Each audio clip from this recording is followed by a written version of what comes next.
Hello everyone and welcome to the penultimate round of the US Chess Championship. It is Fabiano Caruana with the white pieces versus Abhimanyu Mishra, the youngest grandmaster in the world, who is doing excellently in this US Chess Championship. Fabi is in a full point lead, so Fabi is on 6.5 points and Abhimanyu is on 5.5 points. So if Abhimanyu draws here, he's still, I believe, in contention for first place, but if he wins, he has excellent chances of actually winning the US Chess Championship. However, should Fabio win this, he will be crowned the US Chess Champion a full round before the tournament finishes. So let's check it out. It's quite a lovely game. And also, some of you have been saying, those of you who watch these videos with headphones on, that there is a buzzing sound. I don't know, I really can't hear it, but as I'm not using headphones, but I've tried everything to fix that. So if you have headphones, you know, just comment if the buzzing sound is now gone. So let's check it out. Fabi has the white pieces and he opens with e4. Abhimanyu goes for the Sicilian defense, pawn to c5, knight f3, d6, and bishop to b5 with check, going for the Nishmetdinov Rossolimo attack, bishop to d7, and now usually you capture or sometimes pawn to a4 is played. Fabi goes pawn to c4. And okay, we have knight to f6. You could double white's pawns here, captures, but then this pawn is actually very good here. It prevents the knight from being developed to, let's say, the c6 square, and black doesn't really gain all that much aside from doubling the pawns. And later on, you might even find it useful to advance your pawns on the queen side. So instead, after the c4 pawn push, we have knight to f6, knight to c3, and now g6. And only now that Abhimanyu revealed his plans for the dark square bishop, Fabi goes for the trade here. Even though it's not something that you might expect. You'd probably expect something like pawn to d4, but Fabi goes for the trade. We have captures, and he castles kingside. We have bishop to g7, and now pawn to d4. As Fabi is in the lead, he is in, well, he doesn't have to risk anything all too much. He can play a safe opening, and then even if he doesn't win this game, he can go very strongly in the last round. So c captures on d4, queen captures on d4. The position is still a known one. Knight captures on d4 is the move that is usually played here. Queen captures, knight to c6, attacking the queen, and queen d3. So ending up with a sort of a Maróczy bind structure here.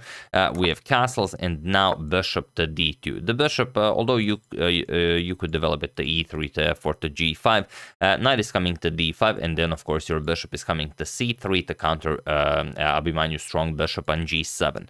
And there are some games that reach this position. Rook 8 to d8. It was played in the game Navarra versus Grandelius that ended in a draw, and also e6 is a known move. Gilles Moussard played it against Etienne Bacrot, and he lost that game. But here we have pawn to a6 by Abhimanyu, and it is now, as of move 11, that we have a completely new game. So let's check it out. Rook 8 to b1 is Fabi's first new move of the game. Of course, he's preparing pawn to b4. We have knight to g4 now, and here comes queen to e2. We have rook f to c8, and now knight to d5. So knight to d5, still waiting with this pawn to b4 push. Of course, the idea is knight to b6, forking the two rooks and the queen. So Abhimanyu needs to go back with the queen, and now bishop to c3. To counter Abhimanyu's a very strong dark square bishop on g7, and now bishop captures on c3. And probably you'd expect knight captures on c3. Why ruin your pawn structure? Why prevent white from playing b4? But Fabi shows that he's not interested in playing it safe. He actually will try to win this game, and he plays b captures on c3, introduces a new imbalance in the position. Now gives his rook a semi-open b file, and he doesn't have to worry about moves like queen to a5, as c3 and a2 are now nicely defended. If, for example, after bishop captures on c3, you go knight captures, queen to a5, it could be very annoying. Now the a2 pawn is attacked. Also, you moved your knight from this very strong square. e6 is coming, and so on. So by playing b captures, Fabi says, nope, I very much like my position, and I will put a knight on b6 at some point, especially if you just attack it with e6 right away. So in the game, rook 8 to b8. and now pawn to c5, getting rid of the double c pawn, or at least trying to, and preventing pawn to b5. So here we have knight c to e5, and now knight captures on e5. We have knight captures and pawn to f4 by Fabi. Now the problem is, if you go knight to c6, then black's pieces are well, they're just you can't move them. For example, if knight to b6 attacks the rook, rook c7, rook f to d1, your position is just terrible, and you're still going to have to mess up your pawn structure after Fabi plays c captures on d6 and gets rid of his double c pawn. So instead, Abhimanyu goes knight to d7. He says, all right, you can capture here. I'm going to get the c file for my rook, at least that. C captures, e captures, and now Fabi plays pawn to f5. And here you already feel the weakness of the dark squares surrounding the black king. Now you see all sorts of moves like f6, queen can come to e3, then to h6, checkmate the black king. The rook might come to f3, then h3, then you go after the king using the h file. So this is not easy to play, and especially if you play something like b5, which is a move you generally want to play, you're just out of time here. So Abhimanyu goes queen to g5. The queen will be very useful in stopping the attack against the black king. Now rook to f4. Preparing rook to g4. We have knight to e5 now, stopping that, but now rook b to f1. You could also go captures on g6 right away. Fabi decides to play rook g to f1, b to f1 first, and now rook to c5. This is how Abhimanyu activates his pieces, but now queen to e3. And the threat is very clear. For example, if you go b5, again, it's a move you generally want to play, just f captures, h captures, and knight to f6 with check, and that's it. King g7, you're going to play h4, queen has to move, queen to h6, now knight to d7, forking the rook, and the knight, as the famous meme goes, but of course the knight cannot be captured. It doesn't matter if you capture the knight or you don't. If you don't, then white will capture on e5 and then play rook captures on f7 check and win the black queen. Or if you capture the knight, it's the same thing, rook captures on f7 check, moves the king away from the queen, you capture the queen, and then you checkmate the black king. So that's the idea. So Abhimanyu has to figure out a way out of this. He plays rook to f8, and now Fabi plays queen to h3. You could go for some captures. There are other moves you could consider. Queen to h3 is by far the strongest because it introduces a new threat, that is after pawn to b5. Again, we will trade here. Captures, go knight f6 check, and then after the king moves, of course, you will deliver checkmate with queen to h7. So there's really no way to handle this other than to give up the exchange, which is what Abhimanyu does. Rook captures on d5. E captures, and now he brings the rook into the game, rook to e8. Abhimanyu did not become the youngest grandmaster in the world by throwing in the the towel at the first sign of trouble. So f captures on g6, f captures, and now queen to e3, again with the threat of just rook to f8 check, picking up the queen. So Abhimanyu goes back, and now pawn to h3. Now Fabi's up the exchange, and he needs to play some precise moves in order to win this. King g7, queen to d4, nicely aligning with the king. Now again, rook to f7 becomes a threat, and rook to e7, stopping that. We have rook to f6, going for rook to e6, and now rook to d7. We have queen to f4, tripling up, now preparing moves like rook to f8, and now rook to c7, freeing up the d7 square, or in some lines you can even go queen to e7. For example, if rook to f8, you can go queen to e7, and f7 will be nicely defended. So queen to b4 was played here. There are some maybe better options than what Fabi went for with queen to b4. h4 is pretty much instant resigns. You cannot allow h5, and if you stop it by playing h5 yourself, then queen g5 comes, threatening rook captures, winning the queen here. Or if you defend the queen, then comes rook to e6. This is how you get your rooks into the game. And now, of course, you have to trade. Captures, the pawn is hanging, and after you defend it, rook to f6, and with the d6 pawn hanging and the g6 pawn hanging, black is basically without a move. So this is how you can wrap up the game nicely, but of course it requires a lot of calculation. Fabi went for queen to b4. He went after the d6 pawn, but now Abhimanyu nicely defends it. Knight to c4. And okay, everything is defended. We have rook 6 back to f2 by Fabi, and now queen to g5. So a bit more passive than the line that we've discussed. We have queen to a4, now going after the black king, and now queen to e3, stopping that while also being just very annoying here and attacking the c3 pawn. So queen back to d1, and now queen captures on c3, grabbing a pawn there. Rook to f3, attacking the queen. Queen d2, now offering a queen trade, because now if Fabi trades, then knight captures, forks the two rooks. So of course Fabi has to avoid this. Queen to a1 check, knight to e5 blocking, and now rook to, sorry, not to e1, rook to d1 going after the black queen. We have queen to c2, rook to f2, and queen to e4. Pawn to a4 by Fabi, and now pawn to h5. So all of a sudden, Abimanyu is back in the game. He has a very strong knight on e5. The rook has the c file for itself, not really all that many squares that he can use, but it's much better than the position was, let's say, 5, 10, or even 20 moves ago. We have pawn to a5, grabbing more space on the queen side, and now queen to e3. We have queen to b2, and now pawn to g5. Abimanyu goes for the attack on the white king, but now queen to b6. Fabi finds an attack on the rook and on the black queen, and now you really should trade here.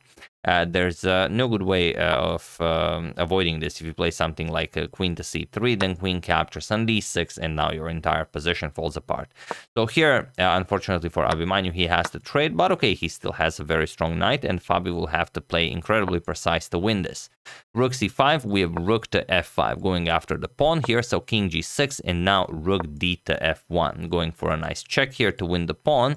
So rook captures on d5, but Fabi says, no problem, I don't win this pawn, I'm going to win the b7 pawn. So rook to f8, and now pawn to g4. And now, very interestingly, Fabi again shows how strong he is. He plays rook to g8 check. You might expect something like rook to b8 right away, but if you go for rook to b8 right away, then you allow black sort of a sort of initiative with g captures, and rook b5, rook captures on b7, then king g5, and already with the king, knight, and the rook going so near your king, you might give black too many chances to actually find some drawing resources. So rook to g8 check forces the black king away, and then only then you go after the pawn here. Now it doesn't matter. If you go here, of course, Fabi will throw in a nice check. If rook h7, then rook goes after the pawn. So Abimanyu goes after the rook right away, and only now rook to b8. So the same thing will happen, only the black king will be much less active. Rook to b5, you have to put the rook behind the passed pawn, or rather soon to be passed pawn. Rook captures on b7 with check, king to g6, and now h captures on g4. H captures and rook to b8, preparing to advance the pawn.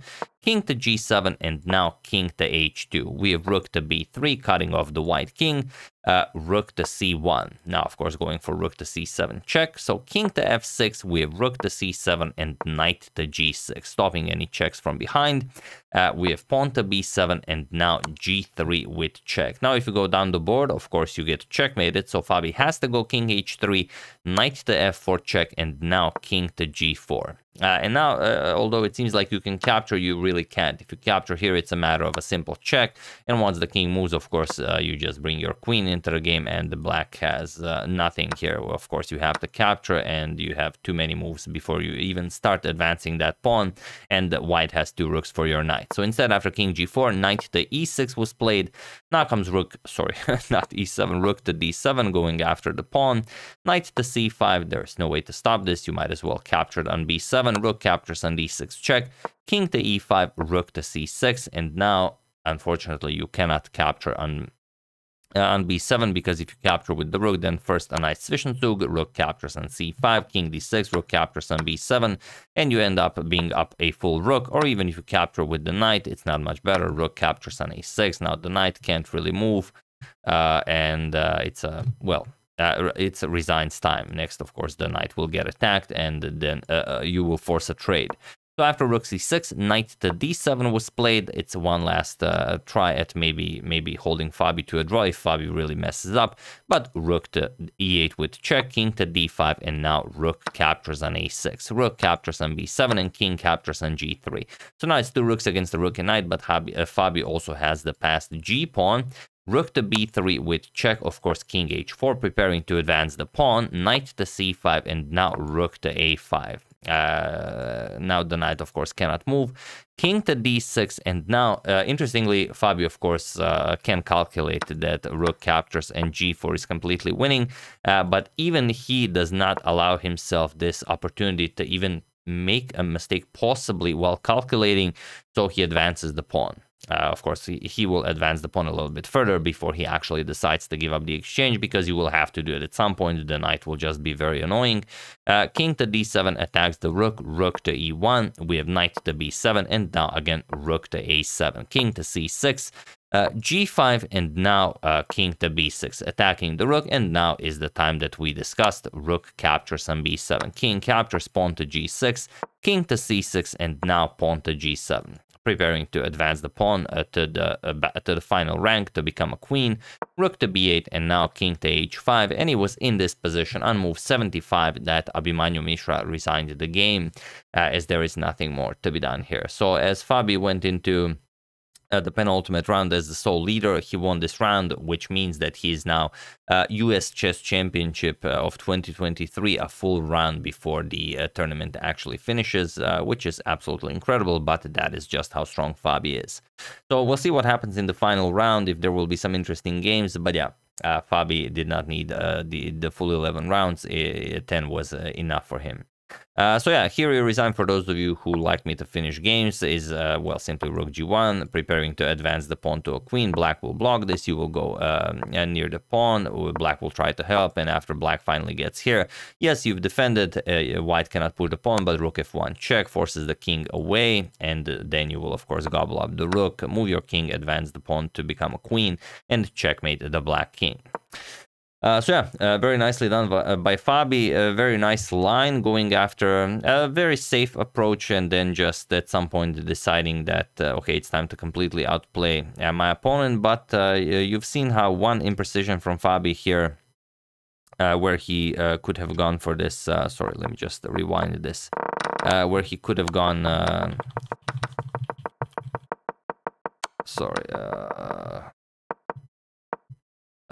Instead of queen to b4, he just you know, should have played h4, and then it's, you know, game over after queen to g5. But he gave Abhimanyu two slow moves, queen b4 and rook to f2, and Abhimanyu immediately was back in the game, and it took many more moves to take him down. So, you know, if you give someone a chance, they will take it, they will find it, and they will even if you don't see it, they will find it, because they are looking for it desperately. So, you know, always try to play the absolute best move, and try to always play the most accurate move, even if it means, you know, spending a few more minutes finding a move.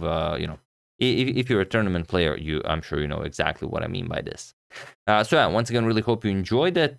For those of you who are interested in the standings, so these are the standings. Fabiano in sole lead with 7.5 out of 10 points, followed by 6 points Dominguez Perez and Wesley So. Abhimanyu Mishra on 5.5 in 4th place. Hans Niemann, Levon Aronian on 5 out of 10.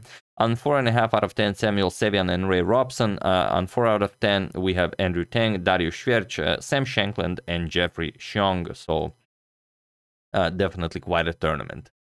So once again, hope you enjoyed it. I would like to wish a very happy birthday to Danush, and I would like to thank every Favedo. Congratulations, Dr. Sheikh, Tucker Beckman, and Eddie Indus for a contribution to my channel. Thank you a lot, to really appreciate it. As usual, you can check 2 of my previous videos here. Thank you for watching, and I will see you soon, continuing to check up on your wonderful suggestions and whatever else happens in the chess world. So thank you all. I will see you soon, and have an excellent rest of your day.